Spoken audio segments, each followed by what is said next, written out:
차가 휴게소에 멈춰 서고 며느리가 웃으며 말합니다. 어머니, 잠시 화장실 다녀오세요. 금방 올게요. 화장실을 다녀온 순자는 벤치에 앉아 가방을 꼭 끌어안고 주차장을 향해 눈을 떼지 못합니다. 커피 사러 갔겠지, 곧 오겠지. 10분, 20분, 해가 기우는데도 차는 보이지 않고 사람들만 스쳐 지나갑니다. 분명 돌아온다고 했는데. 배터리 나간 휴대폰, 지갑 속 10,000원짜리 한 장, 점점 빨라지는 심장 소리. 설마 나를 두고 간 건 아니겠지? 결국 눈가가 붉어지며 혼잣말이 새어나옵니다. 지수가 일부러 그런 걸까? 나 정말 버려진 걸까? 작은 클릭 하나가 큰 힘이 됩니다. 오늘의 사연이 궁금하시다면 구독과 좋아요 부탁드립니다. 그럼 오늘 사연 시작합니다. 경기도 외곽의 작은 주택가, 이른 새벽 5시가 되면 어김없이 불이 켜지는 집이 있었습니다. 72세 이순자의 집이었죠. 순자는 잠자리에서 일어나자마자 부엌으로 향했습니다. 낡은 냉장고 문을 열어 멸치를 꺼내고 된장 항아리에서 구수한 된장을 퍼냈습니다. 가스레인지에 불을 켜고 냄비를 올리는 손길은 여전히 익숙했습니다. 50년 넘게 해온 일이었으니까요. 지수야, 일어났니? 순자는 작은 목소리로 며느리를 불렀습니다. 하지만 방문 너머에서는 아무 대답이 없었습니다. 순자는 천천히 멸치를 볶기 시작했습니다. 지글지글 소리가 나면서 고소한 냄새가 온 집안에 퍼졌습니다. 손자 민재가 좋아하는 반찬이었죠. 순자는 작은 미소를 지으며 간장과 설탕을 넣었습니다. 오래전 친정 어머니에게 배운 그대로였습니다. 할머니, 배고파요. 6살 민재가 잠옷 차림으로 부엌에 들어왔습니다. 순자는 반가운 마음에 손자를 안아주었습니다. 우리 민재 벌써 일어났네? 할머니가 내가 좋아하는 멸치볶음 만들었어.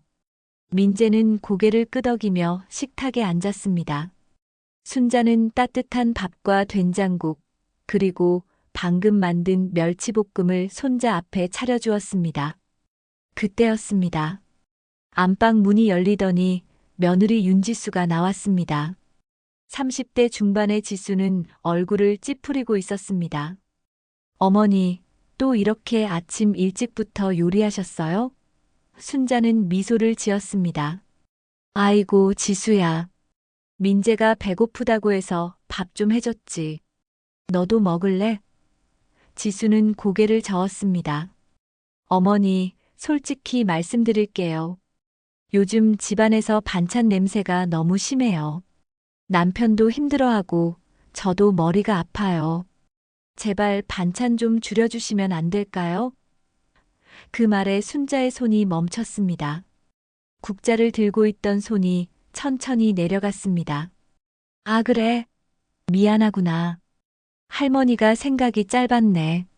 지수는 아무 대답 없이 화장실로 향했습니다. 순자는 식탁에 앉아 있는 손자를 바라보았습니다. 민재는 멸치볶음을 맛있게 먹고 있었습니다. 할머니, 이거 진짜 맛있어요. 그 말에 순자는 겨우 미소를 지었습니다. 하지만 가슴 한편이 답답했습니다. 자신이 평생 해온 일이 이제는 짐이 되었다는 생각이 들었습니다. 그래도 가족이잖아. 순자는 속으로 되뇌었습니다. 이 나이에 갈 곳이 어디 있겠습니까? 아들 준호와 며느리 지수, 그리고 손자 민재. 이들이 순자에게 남은 전부였습니다. 준호는 한국은행 평촌지점에서 지점장으로 일했습니다. 바쁜 남편을 대신해 집안일을 도맡아 하는 며느리 지수도 순자는 이해했습니다. 젊은 사람들은 다들 바쁘니까요. 할머니, 괜찮으세요? 민재가 걱정스러운 얼굴로 물었습니다. 순자는 손자의 머리를 쓰다듬었습니다. 응, 할머니 괜찮아. 우리 민재만 건강하면 돼. 순자는 일어나서 설거지를 시작했습니다. 찬물에 손이 시렸지만 이 정도는 아무것도 아니었습니다. 평생 이렇게 살아왔으니까요. 하지만 마음 한편에서는 작은 의문이 자라나고 있었습니다. 며느리의 말투가 점점 차갑게 느껴졌습니다. 아들 준호도 요즘은 집에만 오면 피곤하다며 방에 들어가 버렸습니다. 식사 자리에서도 대화가 없었습니다. 순자가 무슨 말을 꺼내려 하면 지수는 항상 핸드폰만 보고 있었습니다. 참자, 조금만 더 참으면 괜찮아질 거야. 순자는 설거지를 마치고 거실 소파에 앉았습니다. 창밖으로 아침 햇살이 들어왔습니다. 오늘도 평범한 하루가 시작되는 것처럼 보였습니다. 하지만 순자의 가슴 속에는 말로 표현할 수 없는 외로움이 자리 잡고 있었습니다. 가족과 함께 있지만 점점 혼자가 되어가는 기분이었습니다. 민재가 학교 갈 준비를 하고 있었습니다. 순자는 손자의 가방을 챙겨주며 말했습니다. 우리 민재 잘 다녀와라. 네, 할머니. 다녀올게요. 민재는 현관문을 나섰습니다. 지수도 민재를 데리러 나갔습니다. 집 안에는 순자만 남았습니다. 텅 빈 거실에서 순자는 작은 한숨을 내쉬었습니다. 벽에 걸린 가족 사진을 바라보았습니다. 그때는 모두가 웃고 있었습니다. 준호가 은행에 취직했을 때 찍은 사진이었죠. 순자는 그때를 떠올렸습니다. 아들이 얼마나 자랑스러웠는지 모릅니다. 하지만 지금은 그 아들이 점점 멀어지고 있었습니다. 내가 뭘 잘못한 걸까? 순자는 자신에게 물었습니다. 하지만 답은 나오지 않았습니다. 다만 한 가지는 확실했습니다. 이 집에서 자신의 자리가 점점 좁아지고 있다는 것이었습니다. 순자는 천천히 자리에서 일어나 방으로 들어갔습니다. 오래된 서랍장을 열어 낡은 사진첩을 꺼냈습니다. 젊은 시절 남편과 함께 찍은 사진들이 있었습니다. 남편은 10년 전에 세상을 떠났습니다. 그때부터 순자는 아들 내외와 함께 살기 시작했습니다. 처음에는 모든 게 좋았습니다. 손자도 태어나고 가족이 함께 모여 식사하는 시간이 행복했습니다. 하지만 시간이 지나면서 모든 게 달라졌습니다. 여보, 나 어떻게 하면 좋을까요? 순자는 사진 속 남편에게 물었습니다. 하지만 사진은 아무 대답도 해주지 않았습니다. 순자는 사진첩을 덮고 다시 서랍에 넣었습니다. 창밖을 바라보니 구름이 잔뜩 끼어 있었습니다. 곧 비가 올 것 같았습니다. 순자는 빨래를 거들어 베란다로 나갔습니다. 그리고 조용히 중얼거렸습니다. 그래도 가족이니까 이 나이에 갈 데가 어딨어. 그날은 아들 준호가 출장을 가는 날이었습니다. 순자는 아침부터 아들의 짐을 챙겨주고 싶었지만 지수가 먼저 나섰습니다. 어머니는 그냥 쉬세요. 제가 다 챙길게요. 순자는 거실 소파에 앉아 아들이 나가는 모습을 지켜보았습니다. 준호는 서둘러 넥타이를 매며 현관으로 향했습니다. 엄마, 다녀올게요. 짧은 인사였습니다. 순자는 손을 흔들었지만 준호는 이미 문을 나서고 있었습니다. 며느리 지수는 준호를 배웅한 뒤 거실로 돌아왔습니다. 순자를 보더니 갑자기 미소를 지었습니다. 어머니, 오늘 동서 집에 내려가신다고 하셨죠? 순자는 고개를 끄덕였습니다. 일주일 전부터 계획했던 일이었습니다. 딸 집에 가서 며칠 지내기로 했었죠. 그래, 오늘 버스 타고 가려고 했는데. 지수는 손을 내저었습니다. 어머니, 제가 모셔다 드릴게요. 버스 타시면 힘드시잖아요. 순자는 깜짝 놀랐습니다. 평소 지수가 이렇게 먼저 나서는 일이 없었거든요. 아이고, 괜찮아. 내가 바쁠 텐데. 하지만 지수는 고개를 저었습니다. 아니에요, 어머니. 오늘은 제가 시간이 있어요. 편하게 차 타고 가세요. 순자는 며느리의 배려가 고마웠습니다. 어쩌면 자신이 지수를 오해했던 걸까 하는 생각도 들었습니다. 그럼 고맙다. 내가 이렇게 챙겨주니 든든하네. 순자는 짐을 꾸리기 시작했습니다. 큰 가방에 옷가지와 작은 선물 몇 개를 넣었습니다. 외손주들이 좋아할 만한 과일도 챙겼습니다. 지수는 순자가 짐을 싸는 동안 핸드폰을 보고 있었습니다. 순자는 거울 앞에서 단정하게 옷을 차려입었습니다. 오랜만에 나들이를 가는 기분이었습니다. 어머니, 준비 다 되셨어요? 지수가 차 열쇠를 들고 물었습니다. 응, 다 됐어. 두 사람은 함께 집을 나섰습니다. 지수의 차는 깨끗하게 관리된 검은색 세단이었습니다. 순자는 조수석에 탔습니다. 지수는 시동을 걸고 내비게이션을 켰습니다. 어머니, 동서 집 주소 알려주세요. 순자는 천천히 주소를 말했습니다. 지수는 고개를 끄덕이며 목적지를 입력했습니다. 차가 출발했습니다. 순자는 창밖을 바라보았습니다. 익숙한 동네 풍경이 스쳐 지나갔습니다. 단골 슈퍼마켓, 자주 가던 공원, 민재와 산책하던 길들이 보였습니다. 순자는 가슴 한편이 뭉클해졌습니다. 며칠만 다녀오는 건데도 왠지 모를 불안함이 밀려왔습니다. 하지만 곧 그 생각을 떨쳐냈습니다. 지수가 이렇게 직접 데려다 주는데 무슨 걱정이겠습니까? 차 안에는 묘한 긴장감이 감돌았습니다. 지수는 말없이 운전에 집중했습니다. 순자는 몇 번 말을 걸어보려 했지만 지수의 표정이 굳어 있어서 차마 입을 열지 못했습니다. 라디오도 켜지 않았습니다. 그저 엔진 소리만 차 안을 채웠습니다. 순자는 손에 든 가방 끈을 꼭 쥐었습니다. 왜인지 손에 땀이 났습니다. 한참을 달리자 고속도로에 진입했습니다. 순자는 조금 놀랐습니다. 지수야, 여기 고속도로 맞니? 지수는 고개를 끄덕였습니다. 네, 어머니. 이 길이 더 빨라요. 순자는 아무 말 없이 고개를 끄덕였습니다. 차는 빠르게 고속도로를 달렸습니다. 양옆으로 나무들이 빠르게 지나갔습니다. 하늘은 잔뜩 흐려 있었습니다. 얼마나 지났을까요? 갑자기 차가 속도를 줄이더니 한 휴게소로 들어갔습니다. 순자는 의아한 표정을 지었습니다. 지수야, 여기는 왜? 지수는 차를 주차장에 세우며 대답했습니다. 어머니, 잠시 화장실 다녀오세요. 저도 커피 한 잔 사올게요. 순자는 고개를 끄덕였습니다. 그래, 알았어. 지수는 순자가 차에서 내리는 것을 도와주었습니다. 순자는 가방을 들고 천천히 휴게소 건물로 걸어갔습니다. 다리가 조금 저렸습니다. 오랜만에 차를 타서 그런 것 같았습니다. 화장실에 다녀온 순자는 휴게소 벤치에 잠시 앉았습니다. 지수가 커피를 사러 간 것 같았습니다.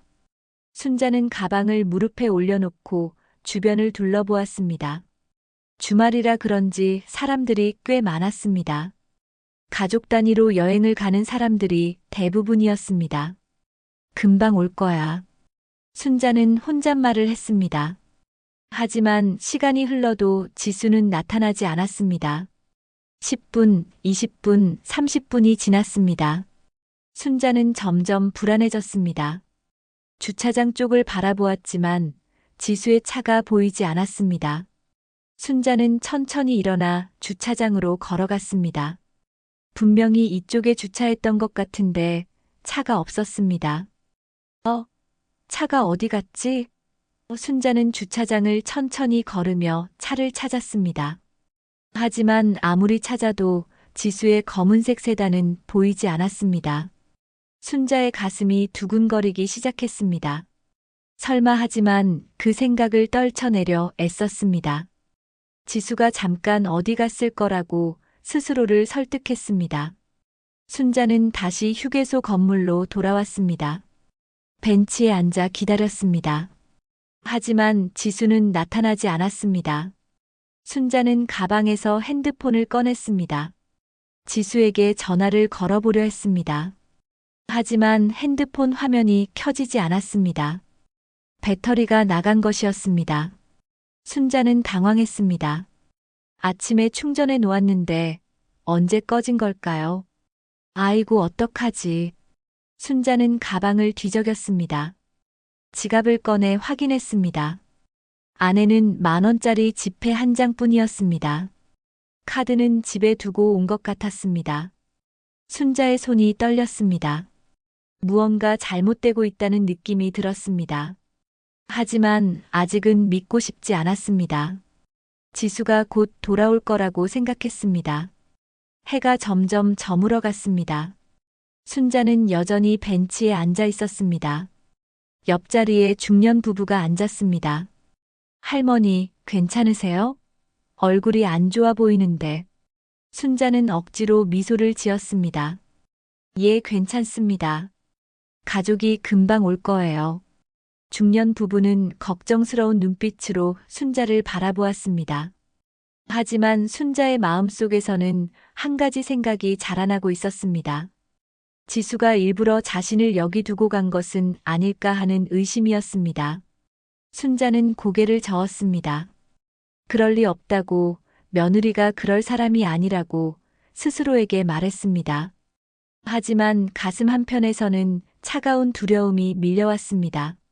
순자의 눈가에 눈물이 맺혔습니다. 지수가 일부러 그런 걸까? 밤이 되었습니다. 휴게소에는 여전히 사람들이 북적였지만 순자의 주변만큼은 쓸쓸했습니다. 벤치에 앉은 채로 몇 시간이 흘렀는지 알 수 없었습니다. 순자는 떨리는 손으로 가방을 꼭 껴안았습니다. 추운 바람이 불어왔습니다. 가을 날씨치고는 유난히 쌀쌀했습니다. 순자는 얇은 가디건 하나만 걸치고 있었습니다. 할머니, 아직도 기다리세요? 아까 그 중년 부부가 다시 나타났습니다. 남자는 걱정스러운 표정으로 순자를 바라보았습니다. 네, 조금만 더 기다리면 올 거예요. 순자는 애써 웃음을 지었습니다. 하지만 그 웃음은 금방 무너졌습니다. 여자가 순자의 손을 잡았습니다. 할머니, 혹시 연락할 곳은 없으세요? 순자는 고개를 저었습니다. 핸드폰이 꺼졌어요. 충전을 못해서 순자의 목소리가 떨렸습니다. 남자는 자신의 핸드폰을 꺼냈습니다. 저희 핸드폰 쓰세요. 가족분께 전화해 보세요. 순자는 고맙다는 말을 하며 핸드폰을 받았습니다. 하지만 문제가 있었습니다. 순자는 며느리 지수의 전화번호를 외우지 못했습니다. 언제나 핸드폰에 저장된 번호로만 전화했었거든요. 아이고, 번호를 모르겠네요. 순자는 난감한 표정을 지었습니다. 중년 부부는 서로 눈빛을 교환했습니다. 뭔가 심상치 않다는 걸 느낀 것 같았습니다. 여자가 조심스럽게 물었습니다. 할머니, 혹시 아드님 직장은 아세요? 순자는 고개를 끄덕였습니다. 네, 아들이 한국은행 평촌지점에서 일해요. 지점장이에요. 남자는 곧바로 인터넷 검색을 시작했습니다. 여기 있네요. 한국은행 평촌지점 대표번호요. 남자가 화면을 보여주었습니다. 순자는 떨리는 손으로 전화를 걸었습니다. 하지만 자동응답기만 나왔습니다. 업무 시간이 종료되었습니다. 평일 오전 9시부터 오후 4시까지 순자는 전화를 끊었습니다. 이미 은행 업무 시간이 지났던 것이었습니다. 중년 부부는 순자를 휴게소 안쪽 식당으로 데려갔습니다. 할머니, 일단 따뜻한 거라도 드세요. 여자는 우동 한 그릇을 주문했습니다. 순자는 손사래를 쳤습니다. 아니에요, 괜찮습니다. 제가 어떻게 하지만 남자는 웃으며 말했습니다. 할머니, 그냥 드세요. 저희 어머니 생각나네요. 순자는 눈물이 핑 돌았습니다. 따뜻한 우동이 나왔습니다. 순자는 떨리는 손으로 젓가락을 들었습니다. 국물을 한 모금 마시자 눈물이 흘러내렸습니다. 배가 고팠던 것도 있었지만 낯선 사람의 따뜻한 마음이 더 가슴을 저몄습니다. 고맙습니다. 정말 고맙습니다. 순자는 고개를 숙였습니다. 중년 부부는 순자가 식사를 마칠 때까지 옆에 앉아 있었습니다. 할머니, 오늘 밤은 어떻게 하실 거예요? 여자가 걱정스럽게 물었습니다. 순자는 잠시 생각했습니다. 지갑에는 10,000원밖에 없었습니다. 숙소를 구할 수도 없었습니다. 저 여기서 조금 더 기다려 볼게요. 혹시 며느리가 돌아올지도 모르니까요. 순자는 여전히 희망을 버리지 못했습니다. 하지만 마음속 깊은 곳에서는 알고 있었습니다. 지수는 돌아오지 않을 거라는 걸요. 중년 부부는 순자를 휴게소 관리사무소로 데려갔습니다. 관리소 직원은 상황을 듣고 난감한 표정을 지었습니다. 할머니, 일단 경찰에 신고를 하시는 게 좋겠어요. 순자는 고개를 저었습니다. 아니에요, 괜찮아요. 그냥 제가 기다리면 돼요. 하지만 직원은 고개를 저었습니다. 할머니, 이건 유기일 수도 있어요. 신고하셔야 합니다. 유기라는 단어가 순자의 귓가를 때렸습니다. 자식이 부모를 버렸다는 뜻이었습니다. 순자는 그 단어를 받아들일 수 없었습니다. 아니에요. 우리 며느리가 그럴 리 없어요. 분명 무슨 일이 생긴 거예요. 순자는 필사적으로 부인했습니다. 하지만 목소리에는 확신이 없었습니다. 관리소 직원은 한숨을 쉬었습니다. 할머니, 요즘 이런 일이 종종 있어요. 노인분들을 휴게소나 병원 앞에 두고 가는 경우가 있습니다. 직원의 말에 순자는 얼어붙었습니다. 세상에 그런 일이 정말 있다는 게 믿기지 않았습니다. 자신의 일이 될 거라고는 더더욱 상상하지 못했습니다. 순자는 벤치에 주저앉았습니다. 다리에 힘이 풀렸습니다. 중년 부부는 순자를 위로했습니다. 할머니, 일단 오늘 밤은 저희가 근처 모텔 방을 잡아드릴게요. 순자는 손을 내저었습니다. 아니에요. 어떻게 그럴 수가 있어요. 이미 식사도 대접받았는데 하지만 부부는 고집을 꺾지 않았습니다. 할머니, 그냥 받으세요. 저희도 부모님 계세요. 이런 일을 당하시면 얼마나 힘드실지 알아요. 결국 순자는 부부의 도움으로 휴게소 근처 작은 모텔에 묵게 되었습니다. 방은 좁았지만 따뜻했습니다. 순자는 침대에 앉아 창밖을 바라보았습니다. 어둠 속에 고속도로의 불빛만 반짝였습니다. 순자는 가방을 열어 옷가지를 꺼냈습니다. 외손주들에게 줄 선물들이 나왔습니다. 순자는 그것들을 보며 한숨을 쉬었습니다. 정말 지수가 일부러 그런 걸까? 이제는 그 의심을 부정할 수 없었습니다. 몇 시간을 기다렸지만 지수는 나타나지 않았습니다. 전화 한 통, 문자 한 통 없었습니다. 순자는 자신이 정말로 버려졌다는 현실을 받아들여야 했습니다. 가슴이 무너져 내렸습니다. 숨을 쉬기가 힘들었습니다. 순자는 베개에 얼굴을 묻었습니다. 소리 없이 울었습니다. 평생을 가족을 위해 살아왔는데 이런 대접을 받게 될 줄은 몰랐습니다. 손자 민재의 얼굴이 떠올랐습니다. 아침에 할머니라고 부르던 그 작은 목소리가 들리는 것 같았습니다. 순자는 눈물을 닦았습니다. 민재 할머니 보고 싶어 하겠네. 하지만 이제 민재를 볼 수 있을지도 모르겠습니다. 밤이 깊어갔습니다. 순자는 잠을 이룰 수 없었습니다. 천장을 바라보며 지난 시간들을 떠올렸습니다. 며느리 지수가 자신을 대하던 태도들이 주마등처럼 스쳐 지나갔습니다.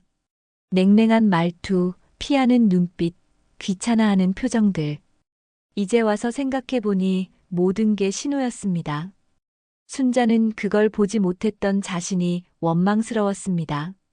내가 짐이었구나. 순자는 중얼거렸습니다. 아들 내외에게 자신은 더 이상 가족이 아니라 짐이었던 것입니다. 그래서 이렇게 버려진 것이었습니다. 순자는 이불을 덮었었습니다. 몸은 따뜻했지만 마음은 얼어붙었습니다.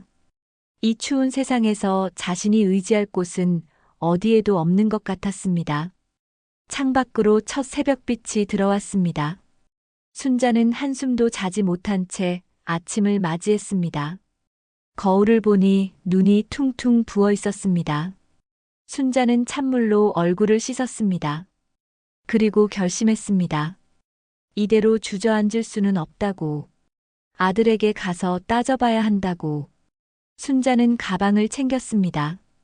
준호야, 엄마가 이렇게 당해도 되는 거니? 새벽 6시 순자는 모텔을 나섰습니다. 어젯밤 중년 부부가 남겨준 연락처를 주머니에 넣고 휴게소로 향했습니다. 관리소 직원이 택시를 불러주었습니다. 할머니, 조심해서 가세요. 직원은 걱정스러운 눈빛으로 순자를 배웅했습니다. 택시 기사는 목적지를 물었습니다. 한국은행 평촌지점이요. 순자의 목소리는 떨렸지만 그 안에는 단호함이 담겨 있었습니다. 택시는 고속도로를 달렸습니다. 순자는 창밖을 바라보았습니다. 해가 떠오르고 있었습니다. 하지만 순자의 마음은 여전히 어둠 속에 있었습니다. 지갑에 남은 10,000원으로 택시비를 낼 수 있을지 걱정이었습니다. 기사에게 조심스럽게 물었습니다. 기사님, 택시비가 얼마나 나올까요? 기사는 미터기를 보며 대답했습니다. 한 25,000원쯤 나올 것 같은데요.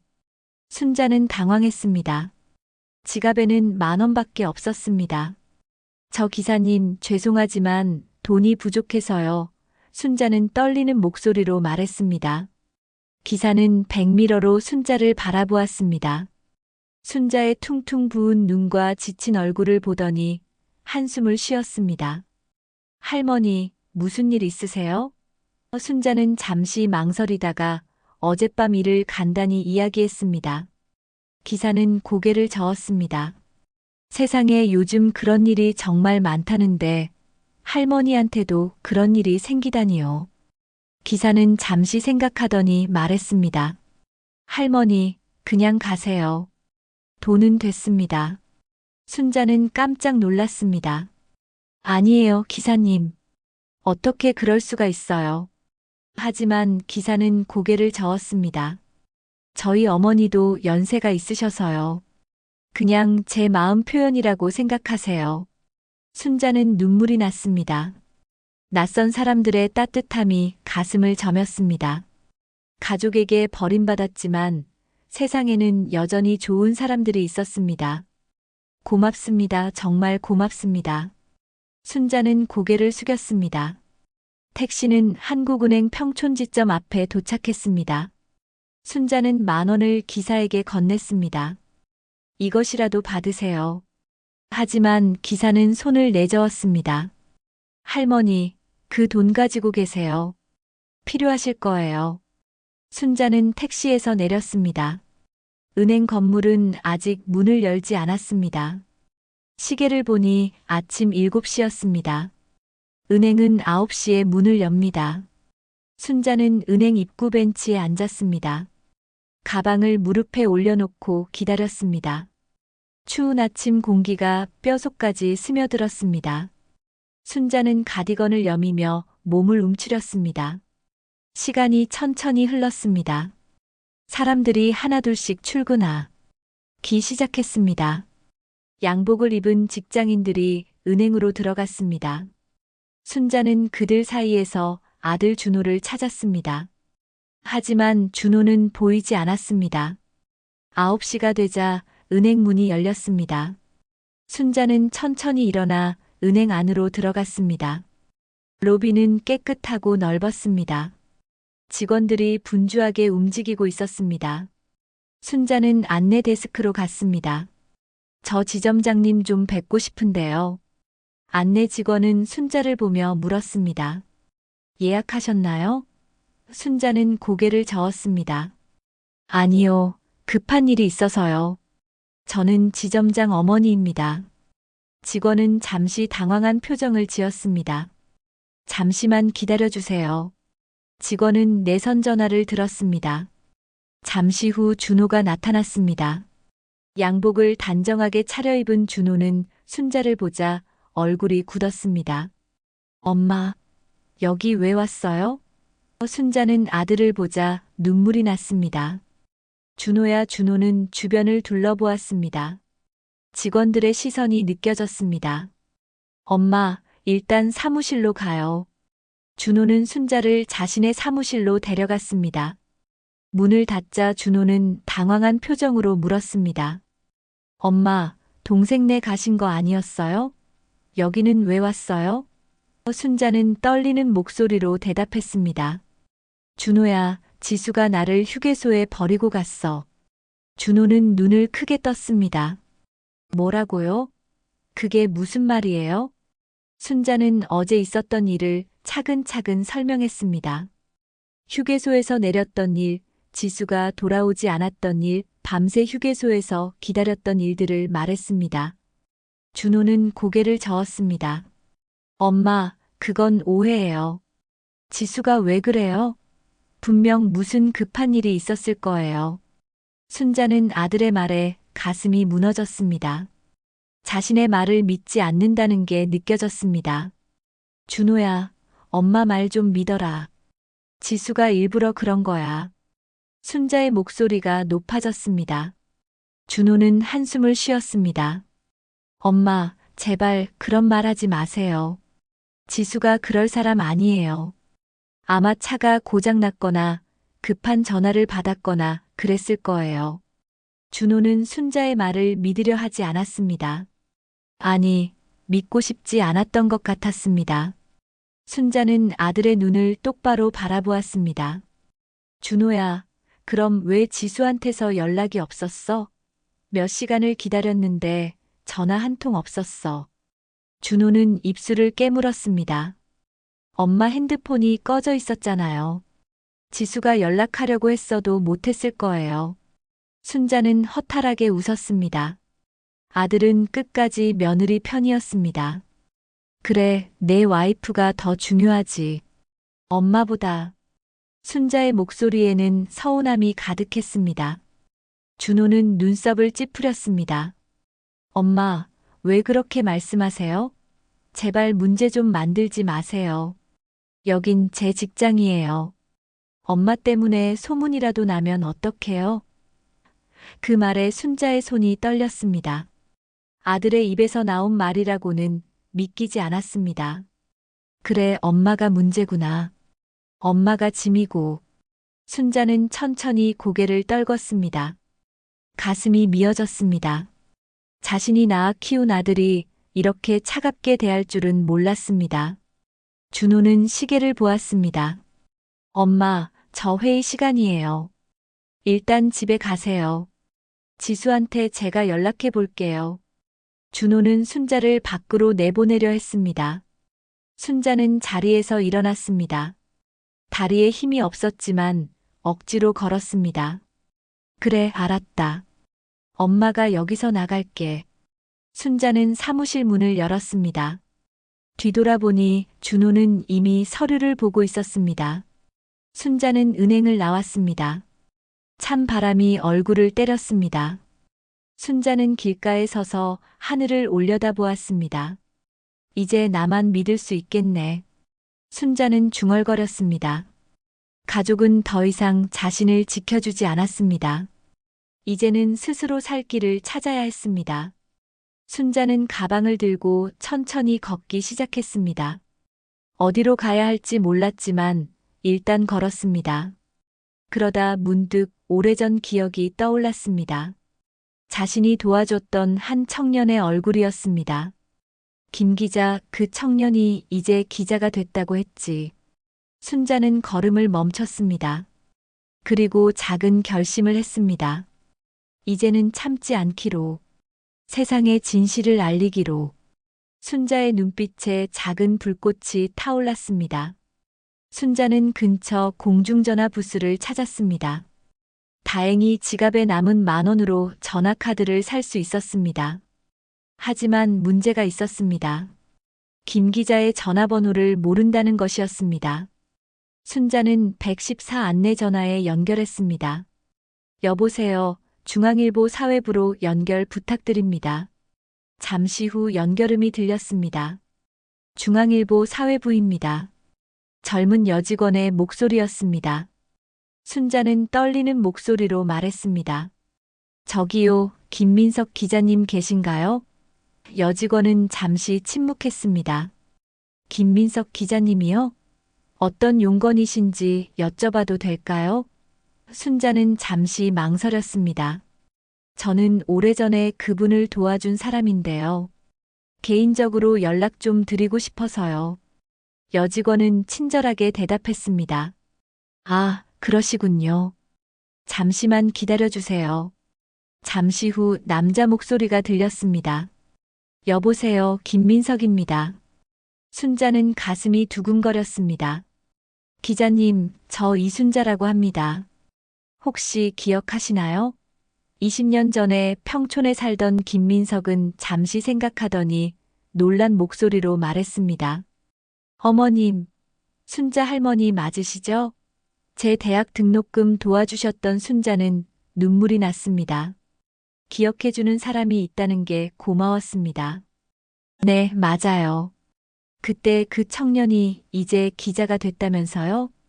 김민석은 반가운 목소리로 대답했습니다. 네, 어머님.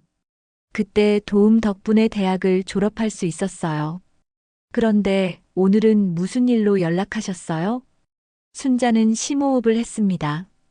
그리고 조용히 말을 시작했습니다. 기자님, 사람 하나 좀 취재해 주실 수 있나요? 김민석은 진지한 목소리로 물었습니다. 어떤 사람인데요? 순자는 지난 며칠간의 일을 천천히 이야기했습니다. 휴게소에 벌어진 일, 아들이 자신을 믿지 않았던 일, 며느리의 냉정했던 태도들을 하나하나 설명했습니다.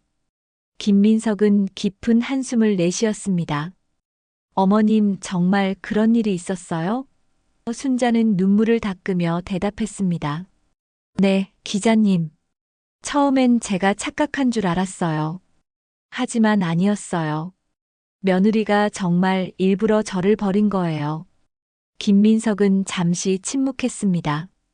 그리고 조심스럽게 물었습니다. 어머님, 혹시 이 일을 기사로 내도 괜찮으시겠어요? 순자는 잠시 망설였습니다. 가족의 치부를 세상에 드러내는 일이었습니다.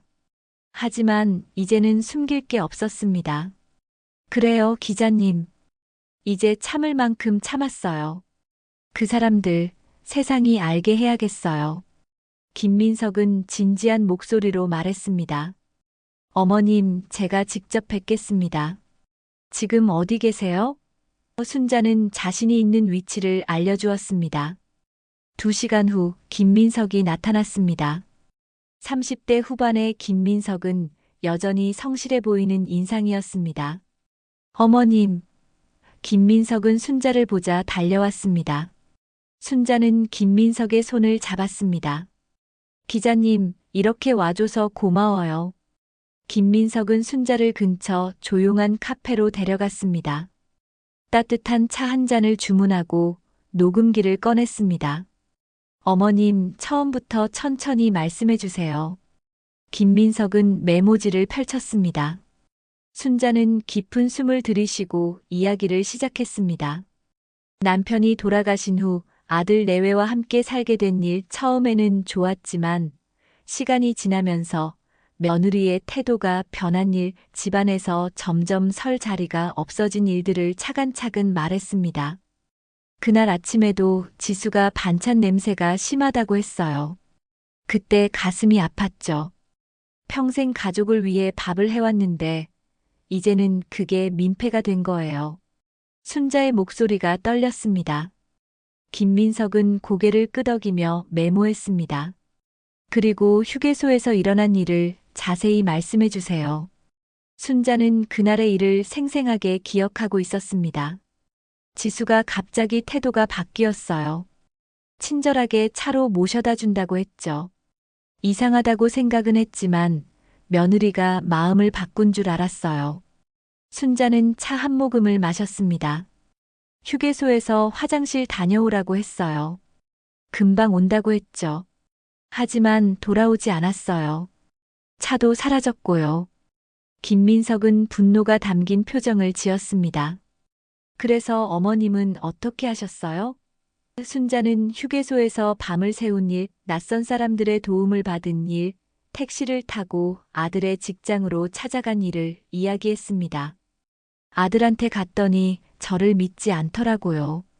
오히려 문제 만들지 말라고 했어요. 순자의 눈에서 눈물이 흘렀습니다. 김민석은 순자의 손을 잡았습니다. 어머님 힘드셨겠어요. 이건 명백한 노인 유기예요. 법적으로도 문제가 있는 행위입니다. 순자는 고개를 끄덕였습니다. 저도 이제 알았어요. 처음엔 인정하고 싶지 않았지만 이제는 현실을 받아들여야겠더라고요. 김민석은 메모를 정리하며 물었습니다. 아드님 성함과 직장을 말씀해 주실 수 있으세요? 순자는 잠시 망설였습니다. 이 말을 하는 순간 돌이킬 수 없다는 걸 알았습니다. 하지만 이미 결심한 일이었습니다. 이준호, 한국은행 평촌지점 지점장이에요. 김민석은 놀란 표정을 지었습니다. 은행 지점장이시군요. 사회적으로 지위가 있는 분인데 순자는 쓸쓸하게 웃었습니다. 그래서 더 창피했나 봐요. 늙은 엄마가 짐이 됐나 봅니다. 김민석은 순자에게 물었습니다. 어머님, 정말 기사로 내도 괜찮으시겠어요? 가족 관계가 더 악화될 수도 있어요. 순자는 단호하게 고개를 끄덕였습니다. 괜찮아요. 어차피 이미 끝난 관계예요. 이제는 다른 노인들이 저 같은 일을 당하지 않았으면 해요. 세상 사람들이 알아야 해요. 김민석은 고개를 끄덕였습니다. 알겠습니다, 어머님. 제가 책임지고 취재하겠습니다. 김민석은 순자에게 당분간 머물 곳이 있는지 물었습니다. 순자는 고개를 저었습니다. 집에는 갈 수 없고 갈 곳이 없네요. 김민석은 잠시 생각하더니 말했습니다. 어머님, 제가 아는 노인복지관이 있어요. 거기서 임시로 지내실 수 있게 도와드릴게요. 순자는 김민석의 배려에 고마워했습니다. 기자님, 정말 고마워요. 은혜를 갚을 길이 없네요. 김민석은 고개를 저었습니다. 무슨 말씀을 하세요? 어머님이 저한테 베풀어 주신 은혜를 이제라도 갚는 거예요. 김민석은 순자를 노인복지관으로 데려갔습니다. 복지관 관계자들은 순자를 따뜻하게 맞아주었습니다. 그날 밤 순자는 작은 방에 누워 천장을 바라보았습니다. 낯선 곳이었지만 마음은 편했습니다. 더 이상 눈치를 볼 필요가 없었습니다. 순자는 작은 수첩을 꺼내 펼쳤습니다. 거기에는 손으로 쓴 메모가 있었습니다. 김 기자, 중앙일보 사회부 오래전부터 간직해온 이름이었습니다. 그래, 이번엔 나도 목소리를 내야겠어. 순자는 중얼거렸습니다. 평생 참고 살았지만 이제는 달랐습니다. 자신의 존엄을 되찾기 위해 그리고 다른 노인들을 위해 싸우기로 결심했습니다. 순자는 눈을 감았습니다. 내일부터 새로운 싸움이 시작될 것이었습니다. 사흘이 지났습니다. 순자는 노인복지관에서 조용히 지냈습니다. 다른 어르신들과 함께 식사하고 산책도 했습니다. 복지관 사람들은 모두 친절했습니다. 하지만 순자의 마음은 여전히 무거웠습니다. 손자 민재 생각이 자꾸 났습니다. 할머니 보고 싶어 할 텐데 순자는 창밖을 바라보며 중얼거렸습니다. 그날 오후 김민석에게서 전화가 왔습니다. 어머님, 저 김 기자입니다. 오늘 오후에 한번 뵙고 싶은데 괜찮으세요? 순자는 긴장했습니다. 무슨 일이에요? 김민석은 조심스럽게 대답했습니다. 기사가 거의 완성됐습니다. 마지막으로 몇 가지만 확인하고 싶어서요. 순자는 알겠다고 대답했습니다. 2시간 후 김민석이 복지관을 찾아왔습니다. 그는 노트북을 들고 있었습니다. 어머님, 기사 초안을 한번 보여드리고 싶어요. 순자는 고개를 끄덕이며 김민석 옆에 앉았습니다. 김민석은 노트북 화면을 켰습니다. 제목이 보였습니다. 70대 노모를 고속도로 휴게소에 유기한 며느리, 은행 지점장 아들은 방치. 순자는 제목을 보자 가슴이 철렁했습니다. 이제 정말 세상에 알려지는 것이었습니다. 김민석은 조심스럽게 물었습니다. 어머님, 제목이 너무 자극적인가요? 순자는 고개를 저었습니다. 아니에요. 사실을 말한 거잖아요. 김민석은 기사 내용을 천천히 읽어주었습니다. 순자가 겪은 일들이 담담하게 서술되어 있었습니다. 어머님 성함과 얼굴은 익명으로 처리했습니다. 하지만 아드님 직장과 사건 날짜는 명시했어요. 공익을 위해 필요한 정보라고 판단했습니다. 김민석의 설명에 순자는 고개를 끄덕였습니다. 기자님이 알아서 하세요. 저는 기자님을 믿어요. 김민석은 순자의 손을 잡았습니다. 어머님, 이 기사가 나가면 여론이 들끓을 겁니다. 괜찮으시겠어요? 순자는 잠시 생각했습니다. 그리고 단호하게 말했습니다. 괜찮아요. 이미 각오했어요. 제가 당한 일을 다른 노인들은 당하지 않았으면 해요. 김민석은 고개를 끄덕였습니다. 알겠습니다. 내일 아침 온라인판에 먼저 올리고 모레 신문에 실리게 됩니다. 순자는 긴 한숨을 쉬었습니다. 이제 돌이킬 수 없는 강을 건너는 것이었습니다. 그날 밤 순자는 잠을 이룰 수 없었습니다. 내일이면 기사가 나갑니다. 아들 준호는 어떤 반응을 보일까요? 며느리 지수는 뭐라고 할까요? 순자는 이불을 뒤집어 쓰고 눈을 감았습니다. 하지만 잠은 오지 않았습니다. 시계를 보니 새벽 3시였습니다. 순자는 일어나 창가에 앉았습니다. 어둠 속에서 작은 불빛들이 반짝였습니다. 다음 날 아침 8시 김민석에게서 문자가 왔습니다. 어머님, 기사 올라갔습니다. 순자는 떨리는 손으로 복지관 컴퓨터실로 갔습니다. 직원의 도움을 받아 인터넷을 켰습니다. 중앙일보 첫 페이지에 기사가 떠 있었습니다. 순자는 기사를 천천히 읽었습니다. 자신의 이야기가 활자로 박혀 있었습니다. 기사 아래에는 댓글이 달리기 시작했습니다. 세상에 이런 일이 며느리 정말 악질이네요. 은행 지점장이 이런 사람이라니 실망입니다. 노인 학대 처벌해야 합니다. 댓글은 순식간에 수백 개가 넘어갔습니다. 순자는 화면을 보며 복잡한 감정이 들었습니다. 사람들이 자신의 편을 들어주는 게 고마웠지만 한편으로는 가슴이 아팠습니다. 오전 10시쯤 복지관 사무실 전화가 울렸습니다. 직원이 순자를 찾았습니다.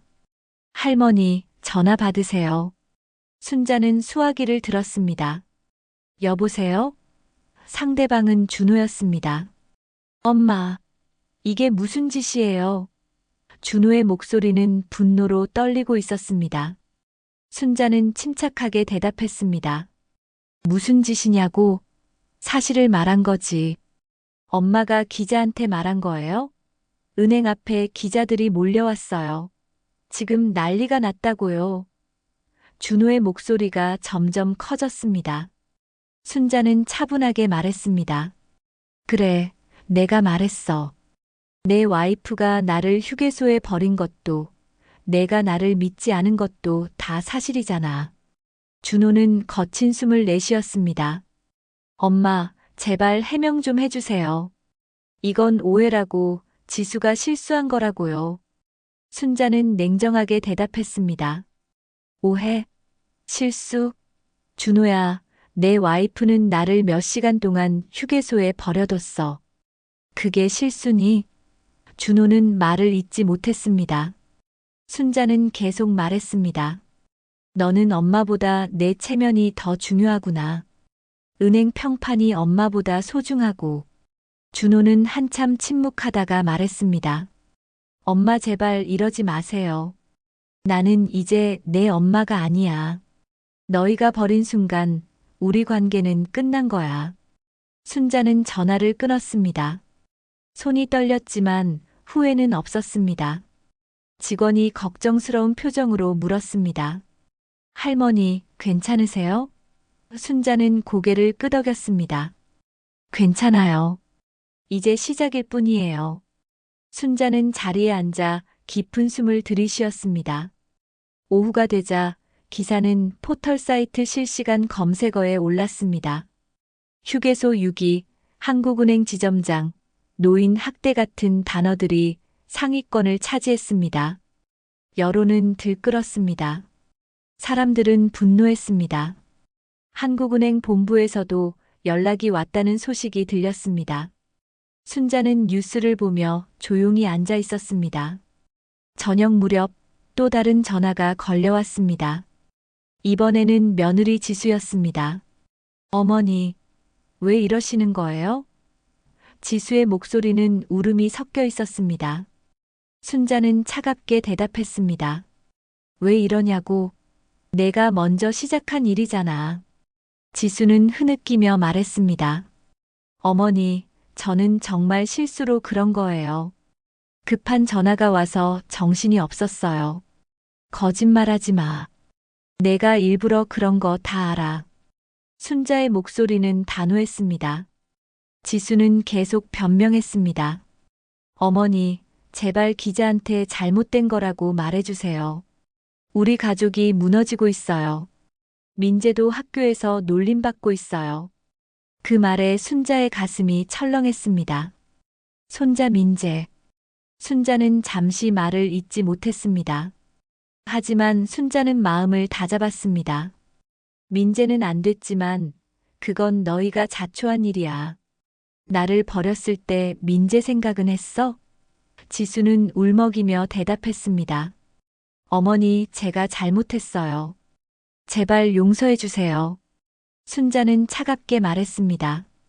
이미 늦었어. 너희가 나를 버렸듯이 나도 너희를 놓아줄 거야. 전화를 끄는 순자는 창밖을 바라보았습니다. 해가 지고 있었습니다. 붉은 노을이 하늘을 물들였습니다. 순자는 가슴 한편이 아팠지만 후회하지 않았습니다.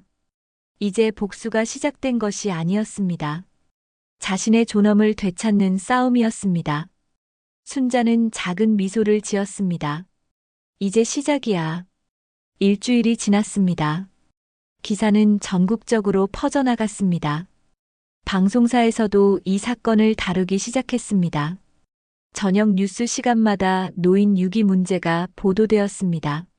순자의 사연은 사회적 공분을 일으켰습니다. 사람들은 한국은행 평촌지점 앞에서 시위를 벌였습니다. 노인 학대 처벌하라. 지점장 파면하라. 구호가 거리에 울려 퍼졌습니다. 순자는 복지관 텔레비전 앞에 앉아 뉴스를 보았습니다. 화면에는 한국은행 건물이 비쳤습니다. 기자들이 준호를 둘러싸고 질문을 쏟아냈습니다.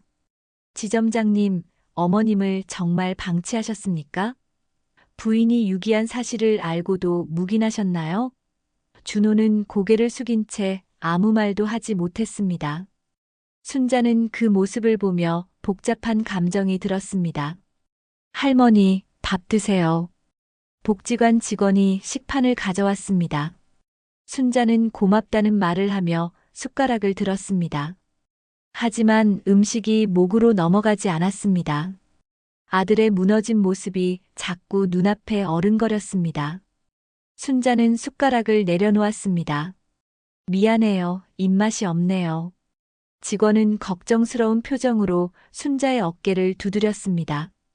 그날 오후 김민석이 다시 찾아왔습니다. 그의 표정은 밝았습니다. 어머님, 좋은 소식이 있어요. 순자는 고개를 들었습니다. 무슨 소식이에요? 김민석은 의자를 당겨 앉으며 말했습니다. 한국은행 본부에서 조사에 착수했대요. 그리고 경찰에서도 며느님을 노인복지법 위반 혐의로 조사하기로 했답니다. 순자는 놀란 표정을 지었습니다. 정말요? 김민석은 고개를 끄덕였습니다. 네, 여론이 너무 들끓으니까 당국도 움직일 수밖에 없었나 봐요. 그리고요, 김민석은 잠시 말을 멈췄습니다. 아드님이 한국은행에서 정직 처분을 받았대요. 조사 기간 동안 업무에서 배제된 거죠. 순자는 가슴이 철렁했습니다. 그게 나 때문인가요? 순자의 목소리가 떨렸습니다. 김민석은 고개를 저었습니다. 어머님 때문이 아니에요. 아드님이 스스로 자초한 일이죠. 어머님을 보호하지 않은 책임이 있는 거예요. 순자는 창밖을 바라보았습니다. 가을 하늘이 높고 푸르렀습니다. 순자는 한숨을 쉬었습니다. 그래도 내 아들인데. 김민석은 순자의 마음을 이해한다는 듯 말했습니다. 어머님, 죄책감 가지실 필요 없어요. 어머님은 잘못한 게 없어요. 오히려 용기 내주셔서 고맙습니다. 이 사건 덕분에 노인 유기 문제가 수면 위로 올라왔거든요. 순자는 고개를 끄덕였습니다. 하지만 마음 한편은 여전히 무거웠습니다. 며칠 후 경찰서에서 연락이 왔습니다. 순자에게 진술을 받고 싶다는 것이었습니다. 김민석이 함께 동행해 주었습니다. 경찰서에 도착하니 기자들이 몰려 있었습니다. 할머니, 한 말씀 해주세요. 지금 심경이 어떠세요? 카메라 플래시가 터졌습니다. 순자는 당황했지만 김민석이 순자를 보호하며 안으로 들어갔습니다. 조사실에서 젊은 형사가 순자를 맞이했습니다. 할머니, 편하게 앉으세요. 천천히 말씀해 주시면 됩니다. 순자는 긴장한 채로 자리에 앉았습니다. 형사는 노트북을 켜며 물었습니다. 그날 휴게소에서 있었던 일을 처음부터 말씀해 주시겠어요? 순자는 깊은 숨을 들이쉬고 이야기를 시작했습니다. 1시간 넘게 진술이 이어졌습니다. 순자는 며느리 지수의 태도, 변화, 휴게소에서의 상황, 그 후 겪었던 일들을 자세히 설명했습니다. 형사는 고개를 끄덕이며 기록했습니다. 할머니, 진술 감사합니다. 며느님도 곧 조사받을 예정입니다. 순자는 자리에서 일어났습니다. 다리가 후들거렸습니다. 경찰서를 나오는 길에 뜻밖의 사람을 마주쳤습니다. 며느리 지수였습니다. 지수는 순자를 보자 얼어붙었습니다. 두 사람은 복도에서 마주 섰습니다. 지수의 눈은 충혈되어 있었고 얼굴은 수척했습니다. 어머니 지수가 떨리는 목소리로 말했습니다. 순자는 아무 말 없이 지수를 바라보았습니다. 어머니, 제발 용서해 주세요. 제가 정말 잘못했어요. 지수는 순자 앞에 무릎을 꿇었습니다. 주변 사람들이 쳐다보았습니다. 순자는 지수를 내려다보았습니다. 이제 와서 용서를 구해. 나를 휴게소에 버렸을 때는 생각 안 했어? 지수는 눈물을 흘리며 고개를 숙였습니다. 죄송해요. 정말 죄송해요. 순자는 차갑게 말했습니다. 용서는 내 마음을 편하게 하려고 하는 거지. 나를 위한 게 아니야. 순자는 지수를 지나쳐 걸어갔습니다. 지수는 바닥에 주저앉아 울었습니다. 김민석이 순자를 부축했습니다. 어머님, 괜찮으세요? 순자는 고개를 끄덕였습니다. 하지만 가슴 한편이 무너지는 것 같았습니다. 복지관으로 돌아온 순자는 방에 혼자 앉아 있었습니다. 창밖으로 저녁 노을이 보였습니다. 순자는 오래된 사진첩을 꺼냈습니다. 준호가 어렸을 때 사진들이 나왔습니다. 초등학교 입학식 날, 중학교 졸업식 날, 대학 합격 발표 날. 그때는 모두가 행복해 보였습니다. 순자는 사진을 쓰다듬었습니다. 준호야, 우리 어디서부터 잘못된 걸까? 그날 밤 텔레비전 뉴스에서 속보가 나왔습니다. 노인 유기 사건, 며느리 경찰 조사 아들도 방조혐의 검토 앵커의 목소리가 방 안을 채웠습니다. 순자는 텔레비전을 껐습니다. 더 이상 보고 싶지 않았습니다. 순자는 침대에 누워 천장을 바라보았습니다. 눈물이 흘러내렸습니다. 이건 복수가 아니야. 순자는 중얼거렸습니다. 너희가 버린 건 나였지만 내가 되찾은 건 내 존엄이야. 순자는 눈물을 닦았습니다. 가슴은 아팠지만 후회는 없었습니다. 자신이 한 일이 옳다고 믿었습니다. 다른 노인들이 자신처럼 당하지 않기를 바랐습니다. 순자는 이불을 덮어쓰고 눈을 감았습니다. 며칠 후 김민석이 다시 찾아왔습니다. 어머님, 좋은 소식이 또 있어요. 순자는 피곤한 얼굴로 물었습니다. 무슨 소식이에요? 김민석은 미소를 지으며 말했습니다.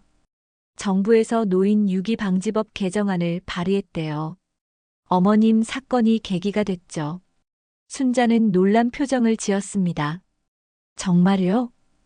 김민석은 고개를 끄덕였습니다. 네, 어머님이 용기 내주신 덕분이에요. 이제 더 많은 노인들이 보호받을 수 있게 됐어요. 순자는 눈물이 났습니다. 자신의 고통이 헛되지 않았다는 생각이 들었습니다. 고마워요, 기자님. 기자님이 없었으면 이런 일도 없었을 거예요. 김민석은 순자의 손을 잡았습니다. 어머님이 더 대단하세요. 이제 좀 쉬세요. 김민석은 일어서며 말했습니다. 순자는 고개를 끄덕였습니다. 김민석이 나간 후 순자는 창밖을 바라보았습니다. 하늘에는 구름이 걷히고 햇살이 비쳤습니다. 순자는 작은 미소를 지었습니다. 이제 시작이야. 내 새로운 시작. 한 달이 흘렀습니다. 세상은 여전히 순자의 이야기로 들끓었지만 순자 자신은 조용히 새로운 삶을 준비하고 있었습니다. 복지관 관계자가 순자를 찾아왔습니다. 할머니, 정부 지원금으로 작은 가게를 열 수 있는 프로그램이 있어요. 관심 있으세요?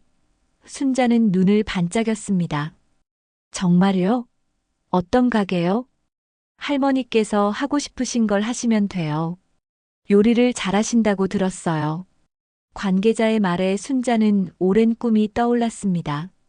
젊었을 때부터 작은 식당을 하고 싶었습니다. 하지만 가족을 위해 그 꿈을 접었었죠. 식당을 하고 싶어요. 작은 식당이요. 순자의 목소리에는 설렘이 담겨 있었습니다. 2달 후 순자는 복지관 근처에 작은 식당을 열었습니다. 간판에는 순자의 손맛이라고 쓰여 있었습니다. 개업날 복지관 어르신들과 주변 이웃들이 찾아왔습니다. 김민석도 꽃다발을 들고 왔습니다. 어머님, 축하드려요. 순자는 환한 미소를 지었습니다. 기자님, 고마워요. 기자님 덕분에 여기까지 왔어요. 식당은 작았지만 따뜻했습니다. 6개의 테이블과 작은 주방이 전부였습니다. 순자는 매일 새벽같이 일어나 국을 끓이고 반찬을 만들었습니다. 메뉴는 간단했습니다. 된장찌개, 김치찌개, 청국장, 집밥 같은 음식들이었습니다. 가격도 저렴했습니다. 홀로 사는 노인들도 부담 없이 먹을 수 있게 했습니다. 할머니, 된장찌개 정말 맛있어요. 단골 손님이 된 할아버지가 엄지를 치켜 세웠습니다. 순자는 웃으며 대답했습니다. 많이 드세요. 밥 더 필요하면 말씀하세요. 식당에는 항상 웃음소리가 가득했습니다. 순자는 손님들과 이야기를 나누며 행복해했습니다. 이곳에서는 누구도 순자를 짐이라고 여기지 않았습니다.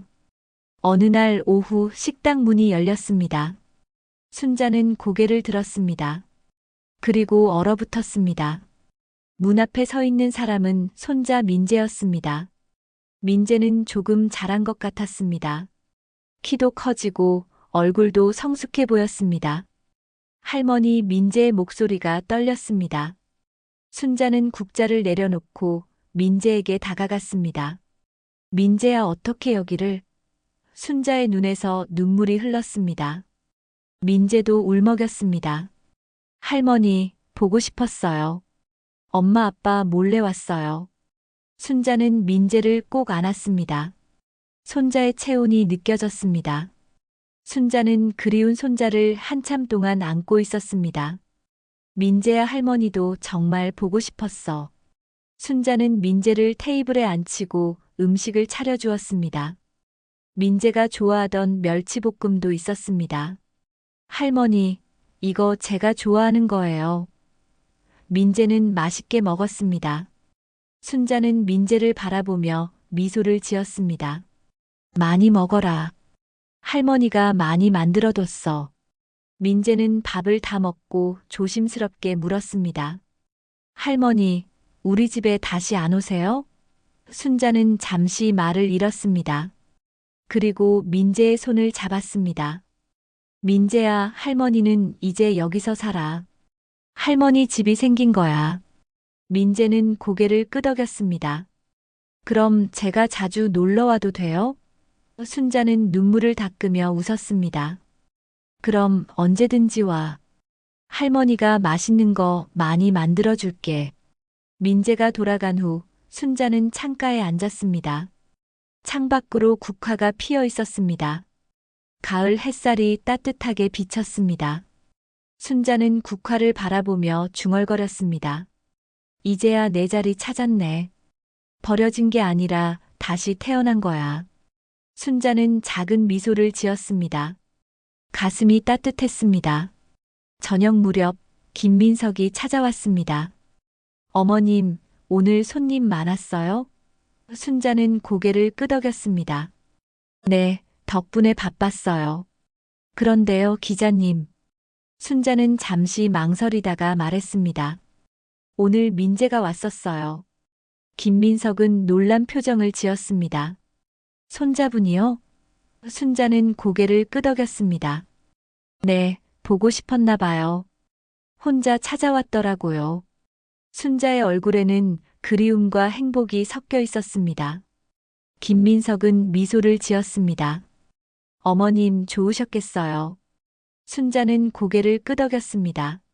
네, 정말 좋았어요. 민재만은 할머니를 잊지 않았나 봐요. 김민석은 순자의 어깨를 토닥였습니다. 어머님, 아드님이나 며느님은 어떻게 됐어요? 김민석이 조심스럽게 물었습니다. 순자는 한숨을 쉬었습니다. 준호는 은행에서 징계받고 다른 지점으로 발령났다고 들었어요. 명느리는 집행유예를 받았고요. 순자의 목소리에는 복잡한 감정이 담겨 있었습니다. 안쓰럽지만 그게 그들이 치러야 할 대가죠. 김민석은 고개를 끄덕였습니다. 어머님, 후회는 안 하세요? 순자는 창밖을 바라보며 대답했습니다. 후회는 없어요. 다만 이렇게 됐다는 게 슬플 뿐이죠. 하지만 이제는 괜찮아요. 나에게도 새로운 가족이 생겼거든요. 순자는 식당을 둘러보았습니다. 단골 손님들, 복지관 어르신들, 그리고 따뜻하게 대해주는 이웃들이 순자의 새로운 가족이었습니다. 며칠 후 식당에 편지 한 통이 배달되었습니다. 발신인은 준호였습니다. 순자는 떨리는 손으로 편지를 열었습니다. 엄마, 죄송합니다. 제가 엄마를 지키지 못했습니다. 용서해달라는 말은 하지 않겠습니다. 다만 엄마가 건강하시길 바랍니다. 민재가 자주 엄마 이야기를 합니다. 언젠가 제대로 사과드릴 날이 오기를 바랍니다. 편지를 읽은 순자는 눈물을 흘렸습니다. 하지만 순자는 편지를 접어넣고 다시 일어섰습니다. 이제는 내 인생을 살아야지. 순자는 앞치마를 두르고 주방으로 향했습니다.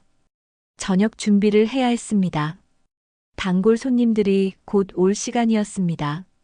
순자는 된장을 풀며 노래를 흥얼거렸습니다. 오랜만에 부르는 노래였습니다. 해가 저물었습니다. 식당에는 따뜻한 불빛이 켜졌습니다. 손님들이 하나둘 들어왔습니다.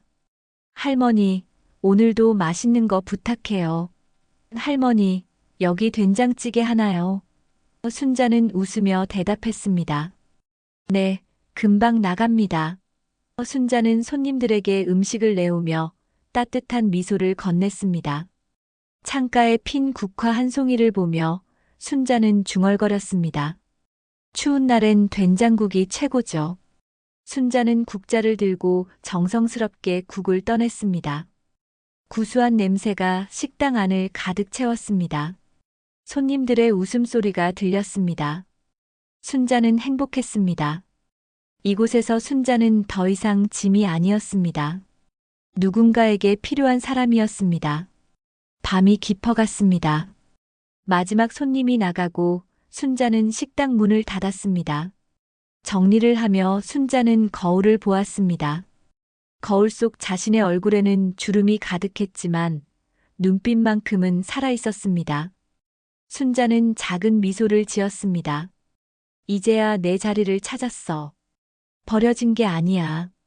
다시 태어난 거야. 순자는 불을 끄고 2층 작은 방으로 올라갔습니다. 창문을 열자 찬 바람이 들어왔습니다. 하늘에는 별이 반짝였습니다. 순자는 별을 보며 기도했습니다. 여보, 나 이제 괜찮아요. 당신 걱정하지 마세요. 순자는 창문을 닫고 침대에 누웠습니다. 포근한 이불 속에서 순자는 평화로운 잠에 빠져들었습니다. 내일도 새로운 하루가 기다리고 있었습니다. 오늘 사연 어떠셨나요? 이 이야기를 듣고 가장 마음 아팠던 장면은 어디였나요? 어디에서 듣고 계시는지도 댓글로 의견 남겨주세요. 다음 시간에 더 좋은 사연 담아서 돌아오겠습니다. 오늘 사연이 즐거우셨다면 구독과 좋아요 부탁드립니다. 지금까지 사연본부였습니다. 감사합니다.